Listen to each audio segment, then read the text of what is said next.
لله وكفى وسلام على عباده الذين اصطفى أما بعد فأعوذ بالله من الشيطان الرجيم بسم الله الرحمن الرحيم يا أيها الذين آمنوا لا تتخذوا اليهود والنصارى أولياء بعضهم أولياء بعض ومن يتولهم منكم فإنه منهم إن الله لا يهدي القوم الظالمين رب اشرح لي صدري ويسر لي أمري واحلل عقدة من لساني يفقهوا قولي سبحانك لا علم لنا إلا ما علمتنا إنك أنت العليم الحكيم اللهم صل على محمد في أول كلامنا اللهم صل على محمد في أوسط كلامنا اللهم صل على محمد في آخر كلامنا صدق اللہ العظیم. محترم دینی بھائیو، قرآن کریم کی ایک آیت آپ کے سامنے تلاوت کی گئی ہے. ملک شام کے حالات پر گزشتہ جمعہ کچھ باتیں ہمارے سامنے آئی تھی. ملک شام کے اندر اللہ تبارک و تعالیٰ نے ظالموں کی حکومت کو ختم کیا اور مظلوموں کی مدد فرمائی. تقریباً 50 سال سے زائد عرصے تک حکومت کرنے والے خاندان کا خاتمہ اللہ تعالیٰ نے 5 دنوں میں اچانک کر دیا اور ظالم کا تختہ پلٹ گیا اور اللہ نے ظالم کی حکومت چھین لی.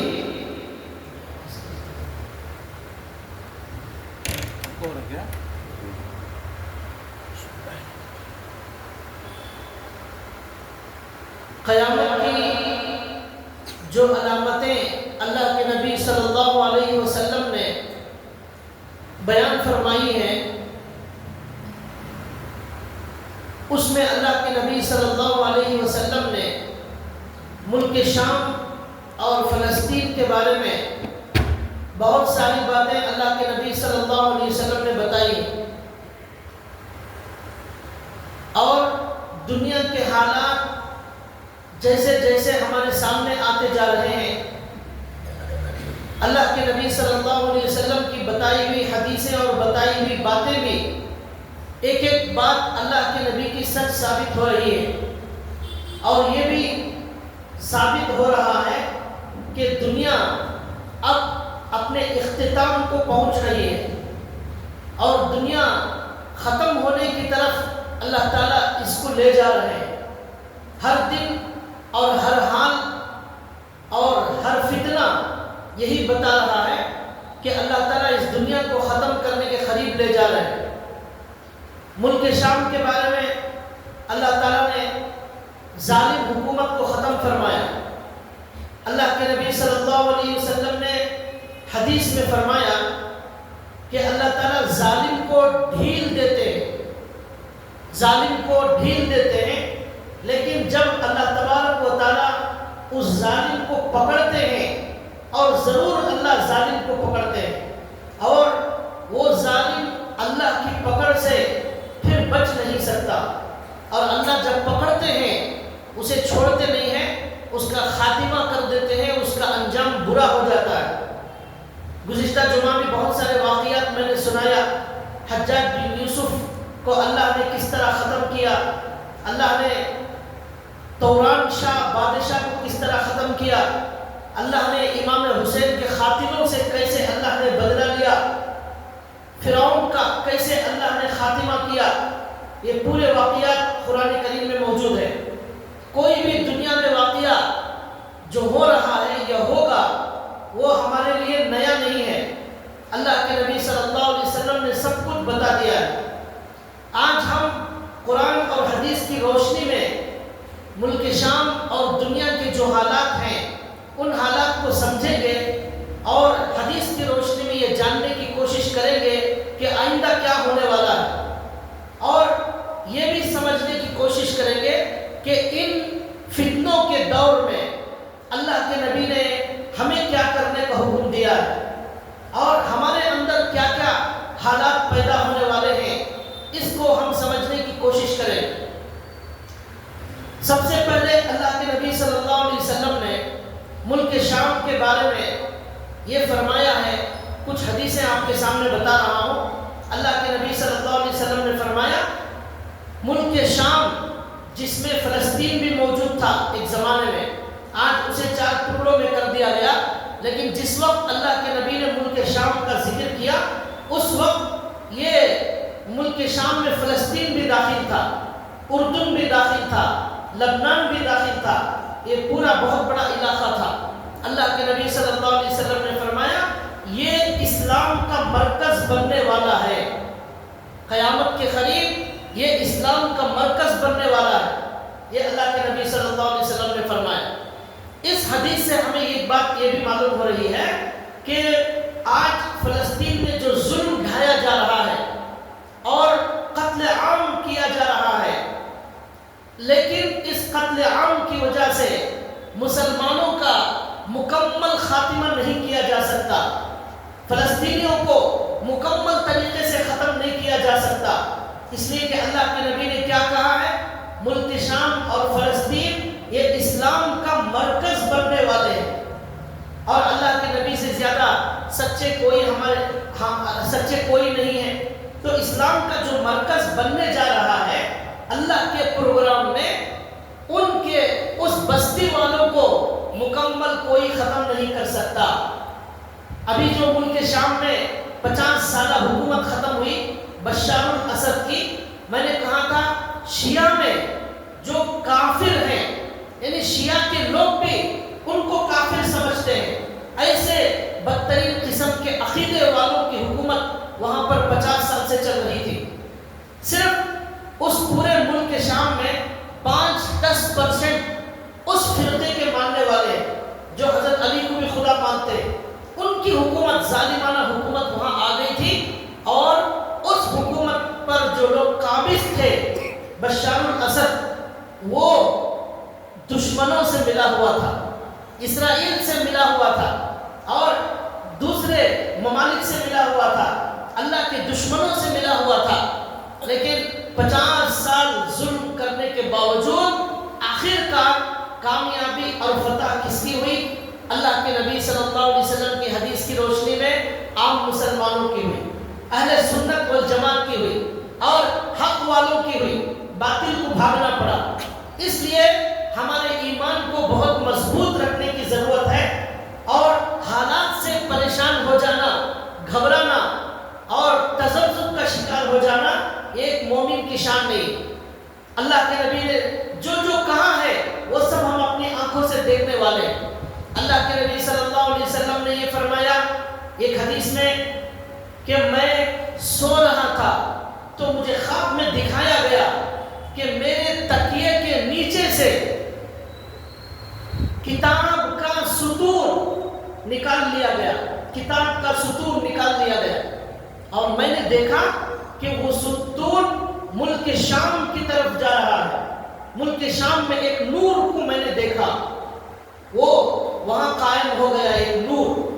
یہ اللہ کے نبی نے فرمایا حدیث میں۔ علماء لکھتے ہیں ستون یعنی پلر، ستون کو خواب میں دیکھنے کی تعبیر یہ ہے، ستون کے معنی دین، ستون کے معنی ایمان۔ اس حدیث میں اللہ کے نبی یہ بتانا چاہتے ہیں کہ قیامت کے قریب جب فتنے زیادہ ہو جائیں گے تو ایمان اور دین وہ ملک شام میں ہوگا، ایمان اور دین ملک شام اور فلسطین میں ہوگا۔ یہ اللہ کے نبی کو خواب میں دکھایا گیا، حضور کے تکیے کے نیچے سے وہ ستون نکل کر شام کی طرف جا رہا ہے، فلسطین کی طرف جا رہا ہے، اور وہاں ایک نور قائم ہو گیا، یعنی دین اور ایمان وہاں پر قائم ہو گیا۔ تو قیامت کے قریب فتنوں کے دور میں مضبوط ایمان والے اور اصلی ایمان اور صحیح دین یہ فلسطین اور ملک شام میں رہے گا۔ یہ اللہ کے نبی صلی اللہ علیہ وسلم کی پیشن گوئی ہے۔ اسی لیے آپ دیکھیے فلسطین کے اندر، شام کے اس پورے علاقے میں سالوں سے ظلم ہو رہا ہے، سالوں سے ظلم ہو رہا ہے۔ یہ اسرائیل آج 75 سال ہو چکے ہیں ان فلسطینیوں پر ظلم کر رہا ہے۔ کتنے لوگوں کو اس نے قتل کیا اور خون کی ندیاں اس نے بہا دی، لیکن ان کے ایمان میں ذرہ برابر کوئی کمی نہیں آ رہی ہے۔ اس لیے کہ اللہ کے نبی نے کہا کہ میں نے دیکھا کہ یہ ایمان اور دین وہاں فلسطین اور ملک شام کے اندر منتقل ہو رہا ہے۔ ایسے مضبوط ایمان والے پوری دنیا میں وہاں موجود رہیں گے۔ یہ اللہ کے نبی نے کہا کیسا مضبوط ایمان ہے ان کا۔ کسی کا باپ گیا، کسی کی ماں گئی، کسی کا شوہر گیا، کسی کا پورا خاندان تباہ ہو گیا، کسی کا پورا گھر تباہ ہو گیا، رہنے کے لیے جھونپڑی تک میسر نہیں ہے، کھانے کے لیے جانوروں کا کھانا بھی میسر نہیں ہے۔ ایسے حالات ہیں، لیکن ان کی زبان پر ناشکری کا کوئی لفظ نہیں ہے، ان کی زبانوں پر صرف اللہ کا شکر۔ یہی تو ایمان ہے، یہی ایمان ہے، اسی کو ایمان کہتے ہیں۔ اللہ کے نبی نے یہی کہا کہ ایک زمانہ آئے گا جس میں قیامت کے قریب ایمان پر چلنا، ایمان پر ثابت قدم رہنا ہاتھ میں انگارہ لینے کے برابر ہوگا۔ الصاد کالقابض، اللہ کے نبی نے کہا کہ ہاتھ میں انگارہ لینے کی طرح مشکل کام ہوگا دین پر چلنا اور دین پر قائم رہنا۔ آج وہاں پر ایسے حالات ہیں کہ دین پر قائم رہنا ان کے لیے کتنا مشکل ہو گیا۔ اسکول بناتے ہیں، اسکول پر بمباری ہوتی ہے، ہاسپٹل میں علاج کے لیے جاتے ہیں، وہاں بمباری ہوتی ہے، پوری ہاسپٹل کو تباہ کر دیا جاتا ہے۔ گھروں اور شہروں سے نکل کر لوگ میدانوں میں خیمے ڈال کر عارضی وہاں خیام کرتے ہیں، بم ڈال کر ان خیموں کو تباہ کر دیا جاتا ہے، لیکن اس کے باوجود ان کے ایمان میں کوئی تزلزل نہیں، کوئی تزلزل نہیں، اور کسی قیمت پر وہ اسرائیل اور یہودیوں کے سامنے، اللہ کے دشمنوں کے سامنے جھکنے تیار نہیں، اور اللہ کے دشمن کو قبول کرنے تیار نہیں، کوئی کمپرومائز کرنے تیار نہیں۔ آج تقریباً 15 مہینے ہو چکے ہیں یہ جو جنگ ابھی شروع ہوئی اسرائیل فلسطین کی، لیکن اس کے باوجود ایک منٹ کے لیے وہ پیچھے ہٹنے تیار نہیں۔ ان کے 1 لاکھ لوگ اب تک فلسطین کے اندر شہید ہو گئے، 15 مہینوں کے اندر، اس میں 25-30 ہزار تو بچے ہی شہید ہو گئے اور کتنی عورتیں شہید ہو گئی، لیکن اس کے باوجود وہ پیچھے ہٹنے تیار نہیں، وہ اللہ سے مایوس ہونے تیار نہیں، وہ اللہ کی محبت میں کمی کرنے تیار نہیں۔ قرآن سے ان کا رشتہ مضبوط سے مضبوط ہوتا جا رہا ہے، اور لاشوں کو، چھوٹے معصوم بچوں کی لاش کو لے کر باپ یہ کہتا ہے اے اللہ آپ اگر راضی ہیں تو مجھے کوئی پریشانی نہیں۔ ہمارے نبی صلی اللہ علیہ وسلم نے طائف کے میدان میں کہا تھا، جب ہمارے نبی کے بدن سے خون نکل رہا تھا، پتھر مارے جا رہے تھے ہمارے نبی پر، اس وقت ہمارے نبی نے کہا اے اللہ آپ اگر راضی ہیں تو مجھے کوئی پریشانی نہیں، اگر آپ اِلَّمْ تَكُنْ سَاخِطًا عَلَيَّ، آپ ناراض نہیں ہیں، آپ میرے سے ناراض نہیں ہیں، آپ خوش ہیں، فَلَا أُبَالِي، تو مجھے ان تکلیفوں کی کوئی پرواہ نہیں، ان تکلیفوں کی کوئی پرواہ نہیں۔ یہی جملہ آج فلسطین کا بچہ اور وہاں کی عورتیں، شام کی عورتیں اور بچے بول رہے ہیں، یہی ان کی زبانوں پر، اے اللہ آپ اگر راضی ہیں ہمیں کوئی پریشانی نہیں، ہمارا سب کچھ چلا جائے لیکن ایمان بچا کر ہم آخرت میں چلے جائیں، اے اللہ یہ ہماری خوش نصیبی، یہی مضبوط ایمان۔ یہی اللہ کے نبی کی حدیث میں سمجھانا چاہتا ہوں۔ اللہ کے نبی نے کہا قیامت کے قریب وہاں بہت مضبوط ایمان ہوگا، وہاں مضبوط ایمان ہوگا۔ پھر اللہ کے نبی صلی اللہ علیہ وسلم نے ایک حدیث میں فرمایا کہ ملک شام اور فلسطین کے اندر ایک جماعت ہمیشہ حق پر قائم رہے گی، ہمیشہ حق پر قائم رہے گی، اور ہمیشہ دشمنوں کا مقابلہ کرتی رہے گی وہ جماعت۔ اللہ کے نبی نے کہا کہ دشمن ان کو ختم نہیں کر سکتے، ان کو نقصان نہیں پہنچا سکتے، ہاں تھوڑی بہت تنگ دستی ہو سکتی ہے، تھوڑی بہت شدت ہو سکتی ہے، لیکن ان کو پوری طرح دشمن کبھی ختم نہیں کر سکتا۔ یہ اللہ کے نبی نے کہا۔ آج ہم وہ بھی دیکھ رہے ہیں، ملک شام کے اندر 50 سال ظلم کیا بشار الاسد کے خاندان والوں نے، اور کتنا ظلم کیا۔ ابھی خبر آئی ایک قبرستان وہاں ملک شام کے اندر ملا، تو اس کے اندر معلوم ہوا 1,00,000 سے زیادہ شام کے رہنے والے عام پبلک کو حکومت نے اس قبرستان میں دفن کیا۔ 1,00,000 سے زیادہ لاشیں وہاں پر ملی، یہ معتبر نیوز والے بتا رہے ہیں، ایسا ظلم ہوا۔ لیکن اس کے باوجود کامیابی ہمیشہ ایمان والوں کی ہوتی ہے۔ وَأَنْتُمُ الْأَعْلَوْنَ إِن كُنتُم مُؤْمِنِينَ، تم ہی غالب رہو گے اگر تم سچے اور پکے مومن رہے، تم ہی غالب رہو گے، یہ اللہ کا وعدہ ہے۔ اتنا ظلم ہوا، اتنا ظلم ہوا، ایک خبر کے اندر آیا کہ بشار الاسد کی حکومت نے، وہاں کی فوج نے عام پبلک کو ایک مرتبہ قبر کھود کر زندہ دفن کرنے کا کام کیا، زندہ لوگوں کو بھی دفن کر دیا گیا، مردوں کے ساتھ بہت سارے لوگ ابھی زندہ تھے، ان کی سانس چل رہی تھی، وہ آواز کر رہے تھے، لیکن اس کے باوجود کوئی پرواہ نہیں کی گئی، مردوں کے ساتھ زندوں کو بھی دفن کر دیا گیا، اور ان کی تعداد بھی ہزاروں میں موجود تھی۔ اس طرح تقریباً 50 سال تک ملک شام کے اندر قتل و غارت گیری کا سلسلہ چلا آ رہا ہے، لیکن ہمارے نبی صلی اللہ علیہ وسلم کی احادیث یہ بتا رہی ہے وہ مضبوط ایمان کا گڑھ ہے، وہ اسلام کا مرکز ہے۔ ایک حدیث میں آتا ہے، 2 صحابہ اکرام حضرت معاذ بن جبل، حضرت حذیفہ، ان دونوں نے ہمارے نبی سے سوال کیا، یا رسول اللہ ہم کس ملک کو اپنی رہنے کی جگہ بنائیں، کس ملک کو اپنی رہنے کی جگہ بنائیں؟ اللہ کے نبی نے کہا ملک شام، بیت المقدس کے اطراف و اکناف اپنا ٹھکانہ بناؤ، یہ اللہ کے نبی نے کہا۔ دوسری مرتبہ سوال کیا، پھر اللہ کے نبی کا یہی جواب، تیسری مرتبہ سوال کیا، اللہ نے یہی جواب دیا، اور فرمایا، اللہ کے نبی نے فرمایا وہ شہر بیت المقدس کے اطراف و اکناف کا شہر ملک شام اور فلسطین اللہ کے پسندیدہ شہروں میں ہے، اور وہاں کے لوگ اللہ کے پسندیدہ لوگوں میں سے ہیں، اس لیے وہاں تم اپنا ٹھکانہ بناؤ۔ بہت سارے صحابہ اکرام نے وہاں اپنا ٹھکانہ بنایا، یہاں تک کہ ان کی قبریں بھی ملک شام اور فلسطین کے اندر موجود ہیں۔ یہ ہمارے نبی صلی اللہ علیہ وسلم نے یہ فلسطین اور شام کے بارے میں کہا ہے۔ ایک حدیث میں اللہ کے نبی صلی اللہ علیہ وسلم فرماتے ہیں کہ مدینے سے مکے کی طرف ایک ہجرت ہوئی ہے، پھر فرمایا قیامت کے قریب ایک دوسری ہجرت ہونے والی ہے اس ملک کی طرف جہاں حضرت ابراہیم علیہ السلام نے ہجرت کی ہے۔ ابراہیم علیہ السلام نے کہاں ہجرت کی؟ ملک شام کی طرف ہجرت کی ابراہیم علیہ السلام نے۔ اس ملک شام کی طرف اور ایک ہجرت ہونے والی ہے، مسلمان اپنے ایمان کو بچانے کے لیے ملک شام کی طرف ہجرت کریں گے۔ اللہ کے نبی نے اس حدیث میں فرمایا ملک شام کے علاوہ پوری دنیا کے اندر کفر اور فسق اور فجور بہت زیادہ عام ہو جائے گا، بہت زیادہ عام ہو جائے گا، ایمان کو بچانا مشکل ہوگا، اتنے فتنے پوری دنیا میں عام ہو جائیں گے۔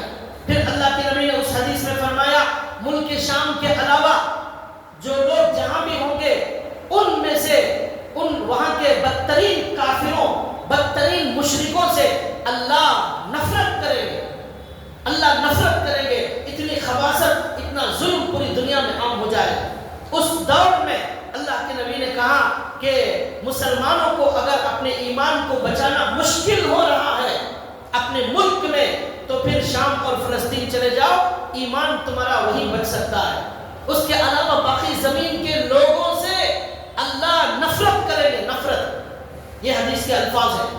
تو اس سے بھی کیا معلوم ہو رہا ہے کہ شام کے بارے میں اللہ کے نبی نے خوشخبریاں سنائی ہیں۔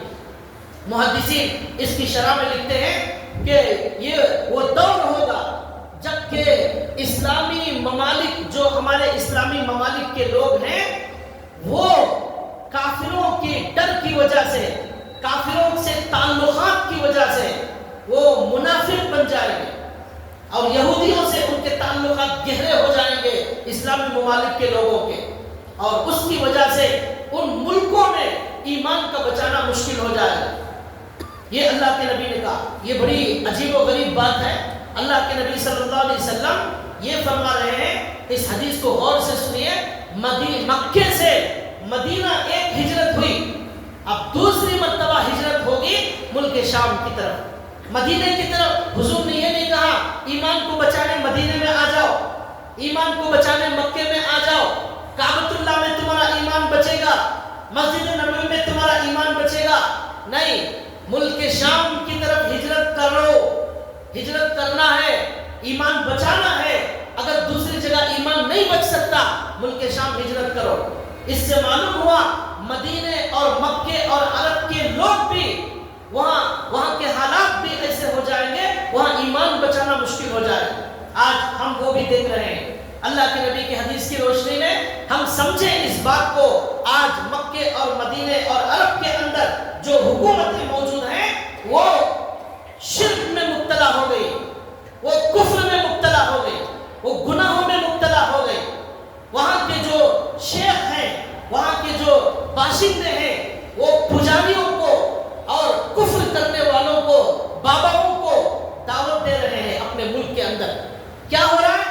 مندر کا افتتاح ہو رہا ہے، مندروں کے لیے، کفر کے اڈے کے لیے جگہ دی جا رہی ہے، کروڑوں اربوں روپے کی جگہ دی جا رہی ہے۔ اپنے پیسوں سے عرب والے مندر کو تعمیر کر رہے ہیں اور اس کی اوپننگ کے لیے دنیا کے بدترین اللہ کے دشمنوں کو دعوت دی جا رہی ہے، اور اس طرح اسلام کی توہین کی جا رہی ہے، اسلام کا مذاق اڑایا جا رہا ہے۔ دوسری جگہ مسجدوں کو توڑ کر جو دشمن مندر بنا رہا ہے، انہی دشمنوں کو دعوت دے کر مندروں کی اوپننگ کی جا رہی ہے، کفر کے اڈے قائم کیے جا رہے ہیں۔ ایسا شرک کا کام یہ عرب والے کر رہے ہیں۔ اس طرح اللہ کے نبی نے جو فرمایا وہ صحیح ثابت ہو رہا ہے۔ وَيْلٌ لِّلْعَرَبِ، ہلاکت ہے عرب والوں کے لیے، عرب والوں کے لیے ہلاکت۔ قرآن اور حدیث کو سمجھنے کے لیے ہمیں صرف قرآن حدیث ہی سے بات کو سمجھنا ہے، ہماری عقل سے بات سمجھ میں آنے والی نہیں۔ ہماری عقل یہ بول رہی ہے فلسطین تباہ ہو گیا، شام تباہ ہو گیا، بیت المقدس پر قبضہ ہو گیا اسرائیل کا، ہماری عقل یہ بول رہی ہے۔ 1.5 سال سے 1 لاکھ فلسطینیوں کو شہید کر دیا گیا، اب یہ پھر کبھی کھڑے ہونے والے نہیں، یہ ہماری عقل بول رہی ہے۔ لیکن حدیث کیا بول رہی ہے؟ حدیث یہ بول رہی ہے اپنے ایمان کو بچانا ہے، ملک شام چلے جاؤ، وہ اسلام کا مرکز بننے والا ہے۔ فلسطین یہ اسلام کا ہیڈ کوارٹر بننے والا ہے۔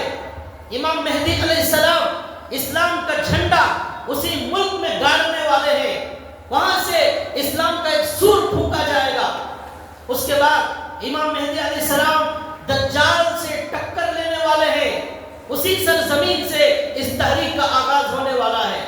مٹایا نہیں جا سکتا وہاں کے لوگوں کو، یہ اللہ کے نبی صلی اللہ علیہ وسلم کی حدیث بتا رہی ہے، اور ایسا ہوگا۔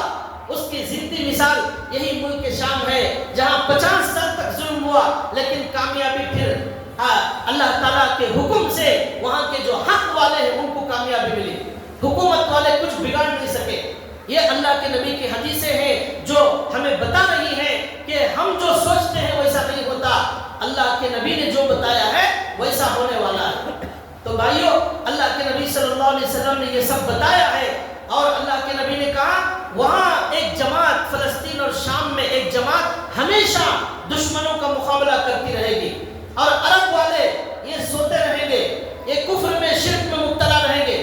ابھی 15-20 دن پہلے کی خبر مکے کے اندر، عرب کے اندر سے آئی، وہاں عارضی طور پر ایک کعبے کی جیسا بنایا گیا، کعبے کی طرح ایک عمارت بنائی گئی، عارضی عمارت۔ اس عمارت کے اطراف و اکناف ننگی عورتوں کو نچایا گیا، وہاں ڈانس کیا گیا، گندی، بے حیا، فاحشہ اور عورتوں کو دنیا سے بلایا گیا، اور وہاں پر ان کو ناچنے کے لیے حکم دیا گیا، نچایا گیا۔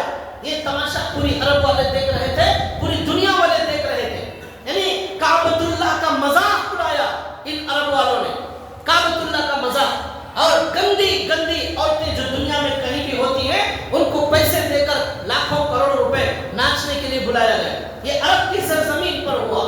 کیا نہیں ہو رہا ہے عرب کی سرزمین پر؟ مندر بنا دی گئی، اور کافروں سے دوستی بڑی گہری، یہ عرب والوں کی اسرائیل سے بڑی گہری دوستی ہے۔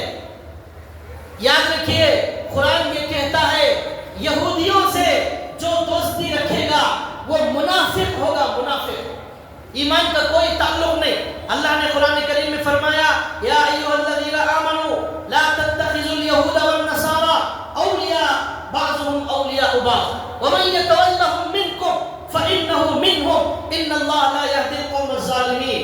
چھٹویں پارے کی آیت صاف صاف بتا رہی ہے اے ایمان والوں سے خطاب ہے، کافروں سے خطاب نہیں۔ یا ایھا الذین آمنوا اے ایمان والو لا تتخذوا اليهود والنصارى، یہود اور نصارہ کو اپنا دوست مت بناؤ، اپنا دوست مت بناؤ، دل کا جگری دوست مت بناؤ، گہرا تعلق مت رکھو ان سے۔ بعضهم اولیاء بعض، وہ آپس میں ایک دوسرے کے دشمن ہیں، لیکن ایک مومن ایک اللہ کے دشمن سے کسی قیمت پر دوستی نہیں کر سکتا۔ اگر کر رہا ہے وہ مومن نہیں، وہ منافق ہوگا، یہ اللہ نے فرمایا۔ پھر فرمایا اللہ نے وَمَن يَتَوَلَّهُم مِّنكُمْ فَإِنَّهُ مِنْهُمْ، جو ان سے دوستی رکھے گا وہ انہی میں شمار ہوگا، مومنوں میں شمار نہیں، وہی یہودیوں میں شمار ہو جائے گا۔ اللہ نے کہا ان اللہ لا یہدی القوم الظالمین، اللہ ظالموں کو ہدایت نہیں دیتے۔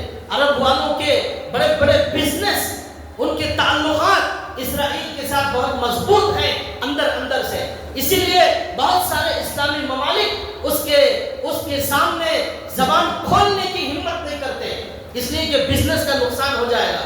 یہ اللہ نے قرآن میں صاف منع کیا، اور اللہ کے نبی صلی اللہ علیہ وسلم کی سیرت کا مطالعہ کریں۔ اللہ کے نبی جب مدینے میں آئے، یہودیوں کی جماعت، یہودیوں کا خاندان وہاں موجود تھا، بنو نذیر، بنو قریظہ، بنو قینقاع، یہ 3 خاندان مدینے کے اندر یہودیوں کی جماعت کی شکل میں موجود تھے۔ اللہ کے نبی صلی اللہ علیہ وسلم کے ساتھ یہ یہودی دشمنی کرتے تھے، ہمیشہ سازش کرتے تھے، اللہ کے نبی کو تکلیف دیتے تھے، صحابہ کو تکلیف دیتے تھے۔ ہمارے نبی کو نیچے بٹھا کر ایک مرتبہ دھوکے سے بلا کر پتھر اوپر سے ڈال کر ہمارے نبی کو مارنے کی کوشش ان یہودیوں نے کی۔ ان یہودیوں کا ساتھ دینے والے ہمیشہ منافق تھے۔ جب بھی ان یہودیوں کی طرف سے کچھ بھی مسلمانوں کو تکلیف دینے، ہمارے نبی کو تکلیف دینے کا کام کیا جاتا، اس وقت منافقین فوراً یہودیوں کے ساتھ مل جاتے۔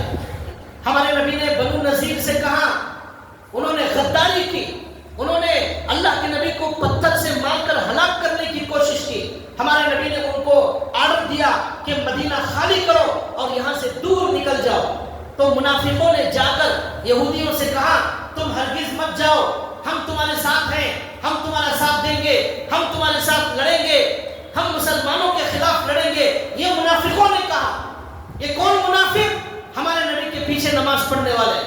یہ کون منافق؟ ہمارے نبی کے سامنے ٹوپی پہننے والے، ہمارے نبی کے پیچھے نماز پڑھنے والے، ہمارے نبی کا بیان سننے والے، یہ منافق۔ اور جنگوں میں بھی کبھی کبھی ہمارے ساتھ جانے والے ایسے منافق، یہودیوں کے ساتھ گٹھ بندھن تھا ان کا، گٹھ بندھن۔ انہوں نے یہودیوں سے کہا بنو نذیر سے آپ مت جاؤ، ہم آپ کا ساتھ دیں گے، ہم تمہارے ساتھ ہیں، یہ یہودیوں نے کہا۔ لیکن اللہ کے نبی نے، صحابہ نے جا کر بنو نذیر کے قلعے کا محاصرہ کر لیا چاروں طرف سے۔ تو جب محاصرہ کر لیا، یہودی پھنس گئے، اور یہ منافقوں نے ان یہودیوں کو دھوکہ دیا، ان منافقوں نے یہودیوں کا ساتھ نہیں دیا۔ قرآن کریم میں بے شمار آیتیں ہیں اس طرح کی۔ اللہ نے کہا یہ منافقین یہودیوں کو دھوکہ دیتے ہیں، یہ آپس میں ملے ہوئے ہیں، یہ کہتے ہیں کہ آپ نکلو ہم آپ کی مدد کریں گے، لیکن جب یہ نکلتے ہیں لڑنے کے لیے، یہ منافقین گھروں میں چھپ جاتے ہیں۔ ایسے ہی ہوا، منافقوں نے ساتھ نہیں دیا، آخر کار مسلمانوں نے بنو نذیر کے سارے یہودیوں کو مدینے سے نکال کر بھگایا، پورے گھروں کو چھوڑ کر چلے گئے۔ یہ یہودیوں کا انجام ہوا۔ تو یاد رکھیے کہ اللہ کے نبی صلی اللہ علیہ وسلم نے قرآن حدیث میں فرمایا، اللہ نے قرآن میں فرمایا، جو بھی اللہ کے دشمنوں کا ساتھ دینے والے ہیں اور بہت گہرے تعلقات رکھنے والے ہیں، ان کا ایمان سے کوئی رشتہ نہیں، وہ منافقوں کی صف میں شامل ہو جائیں گے۔ قیامت میں معلوم ہوگا کون منافق ہے کون مومن ہے، یہ فیصلہ قیامت کے دن ہونے والا ہے۔ لیکن آج اللہ نے دنیا میں قانون بتایا، جو یہودیوں سے ملا ہوا ہے، وَمَن يَتَوَلَّهُم مِّنكُمْ فَإِنَّهُ مِنْهُمْ، یہودیوں سے جو دوستی کرنے والا ہے وہ انہی میں سے ہوگا، اس کا ایمان سے کوئی تعلق نہیں۔ یہ حالات آج چل رہے ہیں، بہت سارے اسلامی ممالک یہودیوں سے ملے ہوئے ہیں. ان کے ایمان کا کیا ہوگا وہ اللہ زیادہ جانتے ہیں. عام پبلک کا اس میں زیادہ قصور نہیں ہے. عام پبلک چاہتی ہے، لیکن یہ حکمران جو اقتدار پر بیٹھے ہوئے ہیں ان سے دین کو بہت بڑا نقصان، بہت بڑا خطرہ انہی کی وجہ سے ہوتا ہے. تو یہ آیت یہ بتا رہی ہے، یہ حدیثیں بتا رہی ہیں. ان حدیثوں کا خلاصہ یہ ہوا کہ اللہ کے نبی نے خوشخبری دی ہے کہ ملک شام اور فلسطین کے اندر اسلام دوبارہ زندہ ہونے والا ہے. اگرچہ وہاں پر اختلافات ہوں گے، جنگیں ہوں گی، لیکن اللہ کے نبی نے کہا ایک جماعت ہوگی وہاں، ایک جماعت، وہ ہمیشہ حق کے خلاف، حق کے لیے لڑتی رہے گی. دشمن ان کا نقصان نہیں کر سکتا. وہی جماعت آخر کار فلسطین اور شام کے اندر جو ایک جماعت ہے حق پر قائم رہنے والی، وہی جماعت امام مہدی علیہ السلام کا ساتھ دینے والی ہے. اور جو جھوٹے مسلمان ہیں، جو منافقوں کی جماعت ہے، اس کے بارے میں اللہ کے نبی نے کہا یہ جھوٹے مسلمان اور منافقین امام مہدی کے خلاف جنگ کرنے تیار ہو جائے. اللہ کے نبی نے کہا اسی ملک شام کے اندر منافقوں کی بھی ایک جماعت ہوگی، اللہ دونوں کو الگ الگ کر دیں گے.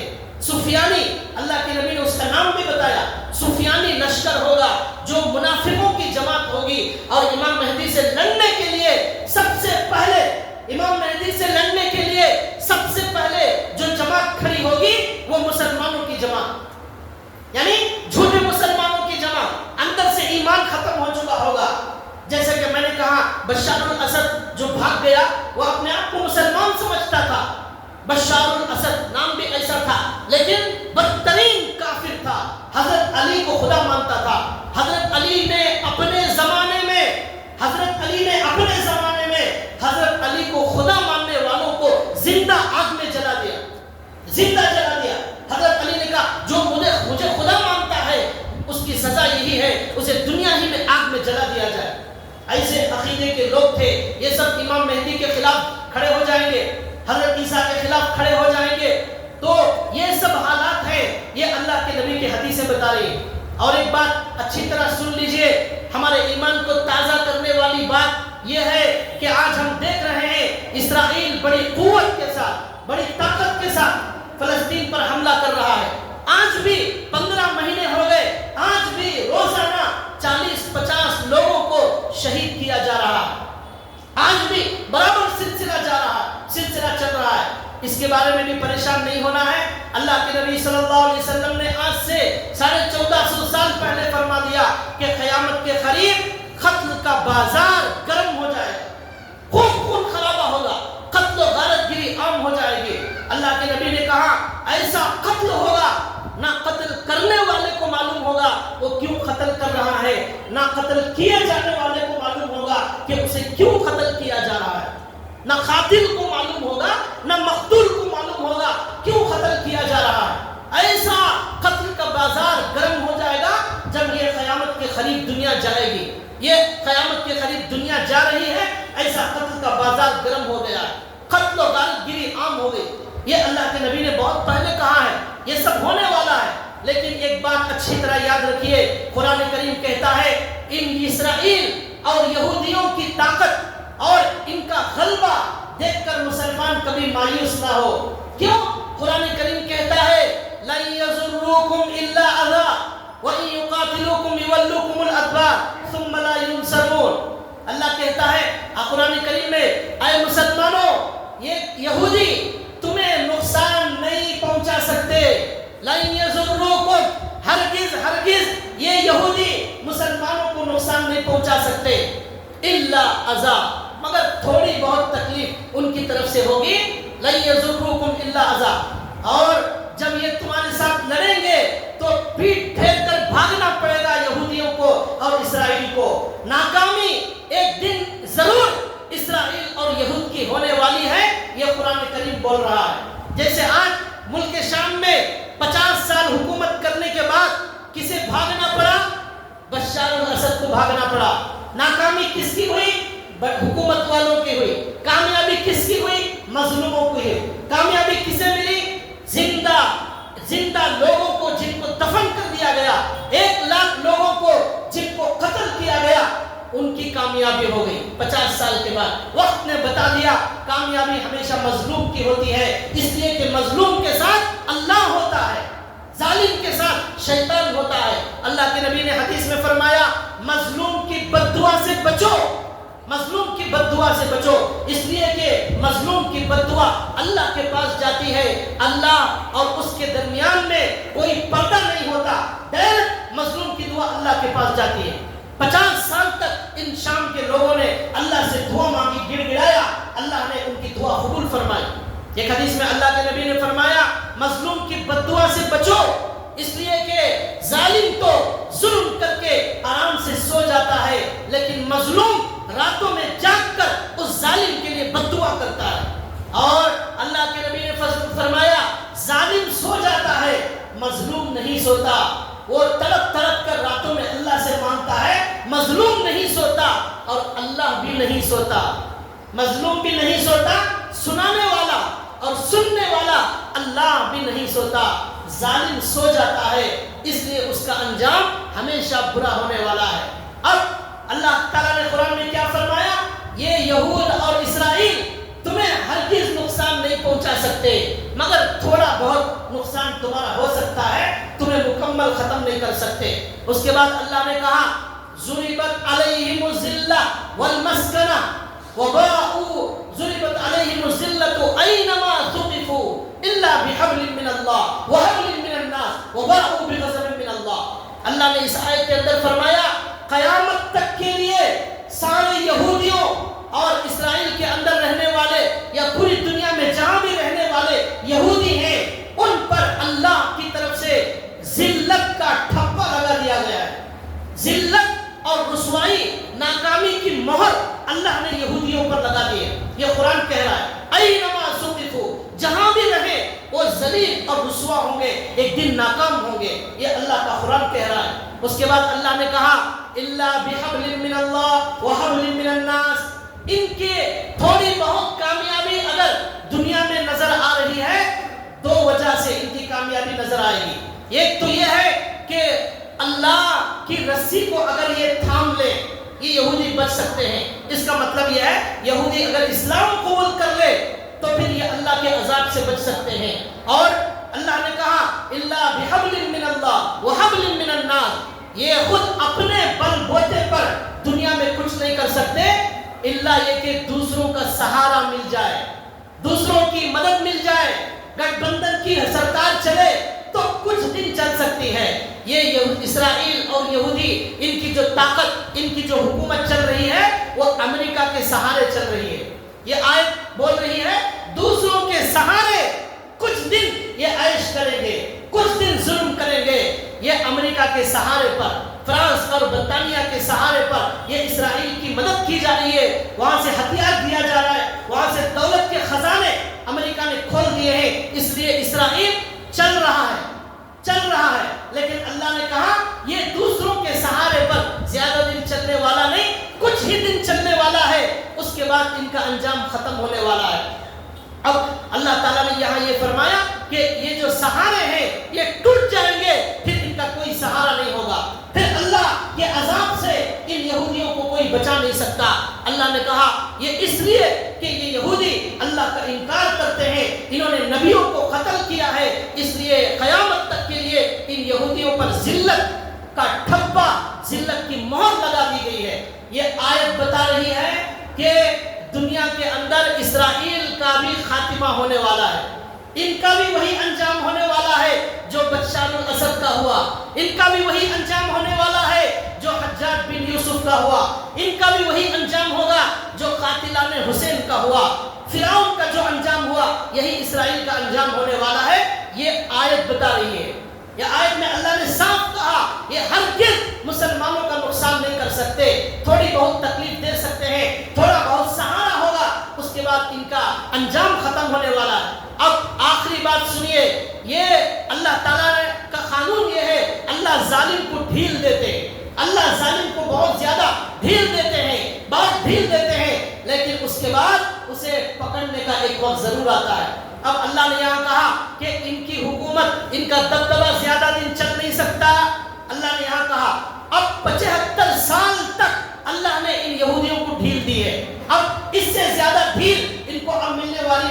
اب اللہ کے پکڑنے کا وقت بہت قریب آ چکا ہے. اب اسرائیل اور یہودیوں کو جو بھی ترقی کرنا ہے، جو بھی عروج تھا، جو بھی ان کی کامیابی تھی، وہ سب ان کو حاصل ہو گئی. اب ان کی پوری دنیا کے اندر ایسا لگ رہا ہے یہودیوں کی ہی حکومت چل رہی ہے. امریکہ بھی ان کا غلام بن گیا، برطانیہ بھی ان کا غلام بن گیا، سب ان کے غلام بن گئے. انہی کا دبدبہ، انہی کی حکومت نظر آ رہی ہے. ان کا عروج، ان کی ترقی اب ختم ہو چکی ہے. اب ان کی ہلاکت اور ان کی بربادی کا نمبر آنے والا ہے. اب اللہ تبارک و تعالیٰ ان کو آخری ترقی دے کر اب آخری مرتبہ اللہ تعالیٰ ان کو جب اب ہلاک کرنے والے ہیں امام مہدی علیہ السلام اور عیسیٰ علیہ السلام کے ذریعے، اس کے بعد دنیا میں ہمارے نبی نے کہا ایک یہودی زندہ نہیں رہے گا، ایک یہودی زندہ نہیں رہے گا. آج ہم دیکھ رہے ہیں فلسطین میں 50 لوگوں کو زندہ شہید کیا جا رہا ہے. ہمیں نظر نہیں آ رہا ہے، ہمیں سمجھ میں نہیں آ رہا ہے یہودی کیسے ختم ہوں گے. لیکن قرآن کہہ رہا ہے قرآن پر ایمان رکھو اور حدیث پر ایمان رکھو. اللہ کے نبی کہتے ہیں ان کا خاتمہ ایسے ہوگا، ان کا انجام اتنا برا ہوگا. ایک ایک یہودی کو امام مہدی علیہ السلام چن چن کر دنیا سے جہنم میں پہنچائیں گے. ان امام مہدی کا ساتھ دینے والا جو لشکر ہوگا، جو جماعت ہوگی، وہ یہی فلسطین اور ملک شام کے اندر سے نکلے گی. تو اس لیے ہمیں ان حالات سے گھبرانا نہیں ہے اور یہ نہیں سمجھنا ہے کہ اب فلسطین اور شام کے اندر دوبارہ اسلامی حکومت اور مسلمانوں کی طاقت آنے والی نہیں. ایسا نہیں. بیت المقدس ضرور فتح ہوگا، جیسے حضرت عمر نے فتح کیا، جیسے صلاح الدین ایوبی نے فتح کیا. وہاں پھر سے دوبارہ اسلام کی شان بان آن دوبارہ وہاں پر زندہ ہونے والی ہے. ایک نیا سور پھونکا جانے والا ہے اسی فلسطین اور جو ہے ملک شام کے اندر سے. یہ ہمارے نبی کی سچی زبان سے نکلی ہوئی باتیں ہیں. ایک ایک بات ہمارے نبی کی پوری ہونے والی ہے. اس سے پہلے یہ دنیا ختم نہیں ہوگی. لیکن بھائیوں، ہمیں اپنے گرے بالوں میں جھانکنے کی ضرورت ہے. ابھی جب دنیا یہ قیامت کے قریب جا رہی ہے، حالات بد سے بدتر ہوتے جا رہے ہیں. ہمارے نبی نے قیامت کے بارے میں جو کچھ بتایا وہ سب کچھ ہمیں نظر آ رہا ہے. ایسے موقع پر ہمیں اپنے ایمان کو مضبوط کرنا ہے، ہمیں عمل کے اندر خوب آگے بڑھنا ہے. ورنہ اللہ کے نبی نے کہا جو کہا وہ ساری نشانیاں پوری ہو گئی. اللہ کے نبی نے کہا سود عام ہو جائے گا، کوئی آدمی سود سے نہیں بچے گا. آج وہ ہم دیکھ رہے ہیں. اس لیے اپنے آپ کو سود سے بچانے کی ضرورت ہے. اللہ کے نبی نے کہا قتل و غارت گری بہت زیادہ ہو جائے گی، ہمیں اس سے اپنے آپ کو دور رکھنا ہے. ہمارے نبی نے کہا بے حیائی عام ہو جائے گی، ہمیں بے حیا بے شرم نہیں بننا ہے. ہمارے نبی نے کہا صبح میں کافر، شام میں مسلمان، شام میں مسلمان، صبح میں کافر ہوگا. مرتد ہونے کا ایک سیلاب آئے گا. آج وہ سیلاب آ چکا ہے، لوگ مرتد ہو رہے ہیں. ہمیں اپنے ایمان کو بچانے کی فکر کرنا ہے. یہ ملک شام والوں کی یہی خوبی ہے، سب کچھ برباد ہو گیا لیکن ایمان ان کا بچ گیا. ایمان مضبوط ہوتا جا رہا ہے. ہمارے پاس بظاہر سب سہولتیں ہیں لیکن ہمارا ایمان ڈگمگا رہا ہے. ہمارے ایمان میں دیمک لگ چکی ہے، ہمارا ایمان کمزور ہو گیا ہے. ہمارے پاس بنگلے ہیں، ہمارے پاس کھانا ہے، ہمارے پاس مال ہے، ہمارے پاس دولت ہے، لیکن ایمان ہمارا کمزور ہو گیا. فلسطین والوں کے پاس کچھ نہیں ہے لیکن ایمان ہے. وہ مالدار ہے، وہ مالدار، وہ کامیاب، ہم ناکام ہیں. ہمارے پاس گھر، ہمارے پاس دکان، ہمارے پاس سب کچھ ہے لیکن ایمان کمزور ہو گیا. ہماری بچیاں روزانہ مرتد ہو رہی ہیں اور ایسے ویڈیو آ رہے ہیں. ہمارے ابھی 2 دن پہلے دیکھ رہا تھا 2 مسلمان لڑکیاں ایک پجاری کے ساتھ نکاح میں چلی گئی اور کھلا سب کے سامنے ویڈیو بنا کر وہ ہماری مسلمان لڑکیاں بول رہی ہیں ہم ان پنڈت جی کے ساتھ ہم نکاح میں آ گئے، ہم بڑے خوش ہیں، ایمان کو ہم نے چھوڑ دیا. یعنی شرم بھی نہیں آ رہی ہے ایمان کو چھوڑنے کی وجہ سے. ہمارے نبی نے کہا قیامت کے قریب اپنے ایمان کو بچا لینا، یہی کامیابی کی علامت ہے. اور یہ زمانہ منافقوں کا زمانہ ہے. منافق معلوم نہیں کون ہے، اللہ زیادہ جانتے ہیں. اس لیے اپنے دل کے اندر سے نفاق اور گناہ معصیت سب کو نکالے اور ایک پکا ایمان اللہ پر اپنے ایمان کو مضبوط کرے. ایمان مضبوط کب ہوگا؟ جب فرائض کی پابندی ہوگی. فرائض کی باؤنڈری لگاؤ، پھر سنتوں کی باؤنڈری لگاؤ، پھر نوافل کی باؤنڈری لگاؤ.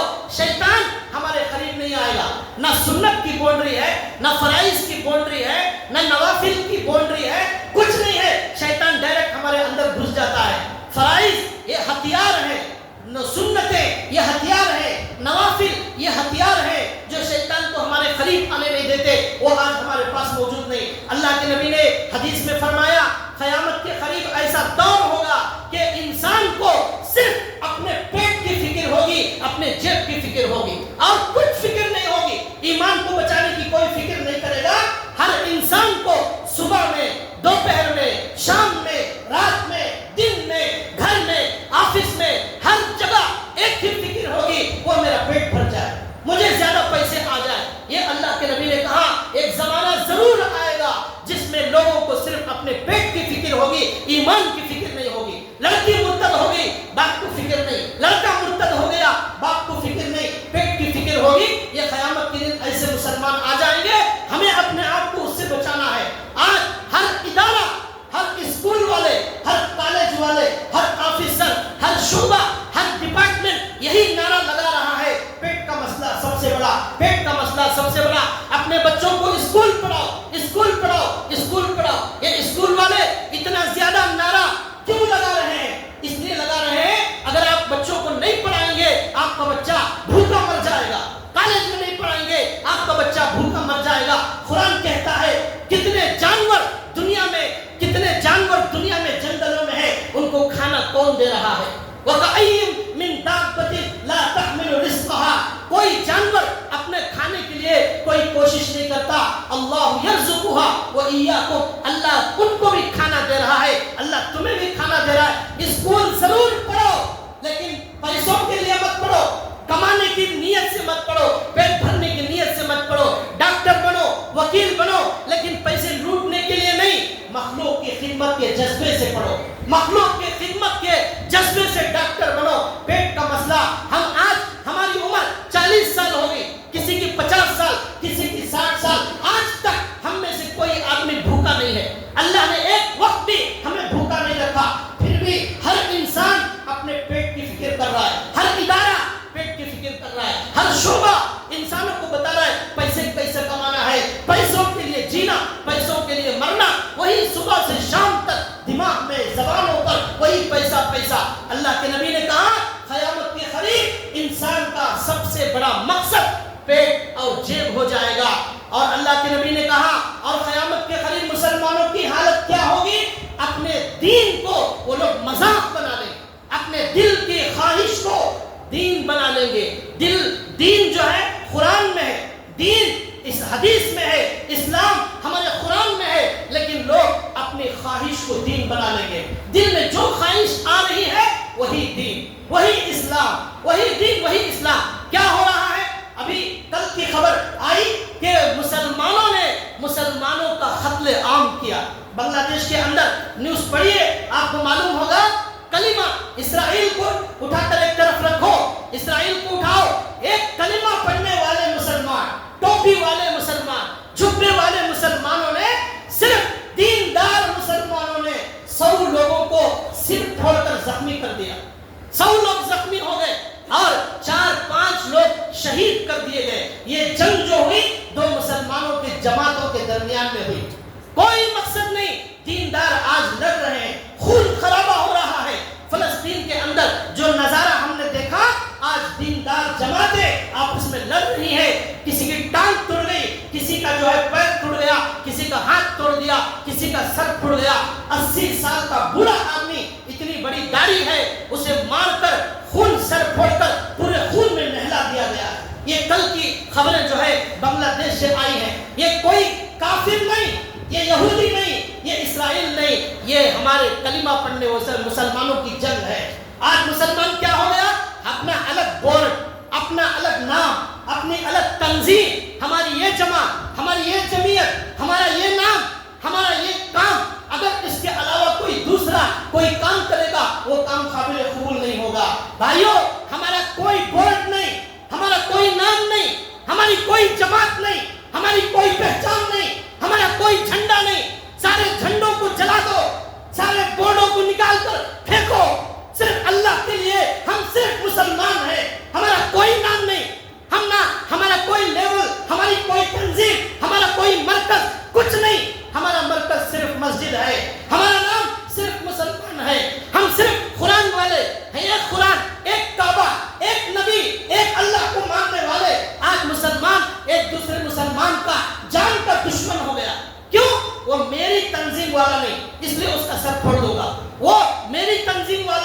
وہ میرے بورڈ والا نہیں، اس لیے میں اس کی جان لے لوں گا۔ اللہ کے نبی نے کہا قیامت کے قریب لوگ اپنی خواہش کو دین بنا لیں گے۔ یہ دین نہیں ہے، یہ تماشا ہے۔ شیطان نے لوگوں کو دھوکہ دیا اور دین کے نام پر ان کو لڑا رہا ہے۔ آج کیا ہو رہا ہے؟ ویڈیو آ رہی ہے، مسجد کے اندر ناچ رہے ہیں، مسجد کے اندر ڈانس ہو رہا ہے، کوئی بڑے اللہ والے بیٹھے ہوئے ہیں، وہ بڑے اللہ والے نہیں، شیطان نے ان کو وہاں پر بٹھا دیا ہے۔ لوگ اللہ والا سمجھ رہے ہیں، وہ اللہ والے کے سامنے نیک لوگ داڑھی والے، جھبے والے، 50 سال والے تسبیح لے کر ڈانس کر رہے ہیں۔ وہ حضرت کو چھوتے ہی ان کے آنکھ میں شیطان آ جاتا ہے، ان کے آنکھ میں جن آ جاتا ہے، کرنٹ مار دیتا ہے اور ناچ رہے ہیں۔ ناچنے کا نام ہم نے دین رکھ دیا، گانے بجانے کا نام ہم نے دین رکھ دیا۔ بھائیو، یہ امت بہت بڑی تباہی کی طرف جا رہی ہے۔ فلسطین میں کیا ہو رہا ہے، شام میں کیا ہو رہا ہے، اسرائیل میں کیا ہو رہا ہے، اس سے پہلے ہمارے اندر کیا ہو رہا ہے، ہم کون سے راستے پر چل رہے ہیں، ہم کس کے پیچھے چل رہے ہیں۔ کہیں شیطان ہمیں گمراہ نہ کر دے، کہیں شیطان ہمارے ایمان پر ڈاکہ نہ ڈال دے۔ آج جو ہے دین کی بات بولنا مشکل ہو گیا ہے۔ آج لوگ گانے بجانے کو عام سمجھ رہے ہیں، سود کو کوئی حرام سمجھنے والا نہیں۔ اور حدیث میں اللہ کے نبی نے فرمایا کہ لوگ صحابہ چھوٹے چھوٹے گناہ کو بہت بڑا گناہ سمجھتے تھے، آج ہم بڑے بڑے گناہوں کو بھی معمولی سمجھتے ہیں۔ اللہ ہماری حفاظت فرمائے، اللہ تعالیٰ امت کی اصلاح فرمائے، امت کے اندر اللہ اتحاد پیدا فرمائے، اللہ امت کے اندر اختلافات ختم فرمائے۔ یہ قیامت کے قریب ہمیں اپنے ایمان، اپنے بچوں کے ایمان کی فکر کرنے کی توفیق عطا فرمائے۔ وما علینا الا البلاغ۔ آخر میں ایک اعلان ہے،